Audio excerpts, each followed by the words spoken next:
Viewers সবাইকে স্বাগতম। আশা করি আপনারা সকলেই সুস্থ আছেন, আল্লাহর অশেষ রহমতে ভালোই আছেন। তো আজকে আলোচনা করব ট্রাভেলিট এই ট্যাবলেটটা নিয়ে।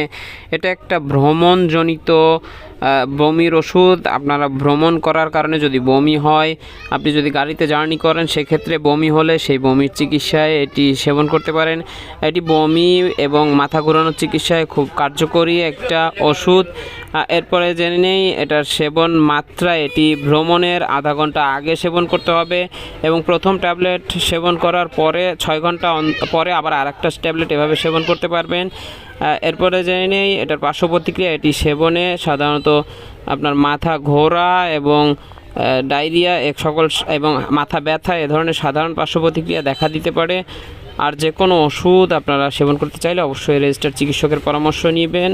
এটি গর্ভাবস্থা এবং স্তন্যদানকালীন সময় সেবন করা যায়, তবে ডাক্তারের পরামর্শ নিলে সেটা ভালো হয়। আর আমার ভিডিও দ্বারা আপনাদের যদি ন্যূনতম কোনো উপকার হয়ে থাকে তাহলে প্লিজ লাইক দিয়ে চ্যানেলটি সাবস্ক্রাইব করবেন। আপনার একটা সাবস্ক্রাইব আমাকে নতুন ভিডিও বানাতে উৎসাহ যোগায়। ধন্যবাদ সবাইকে, দেখা হবে পরবর্তীতে। সে পর্যন্ত বিদায় নিচ্ছি। আল্লাহ হাফেজ, আসসালামু আলাইকুম।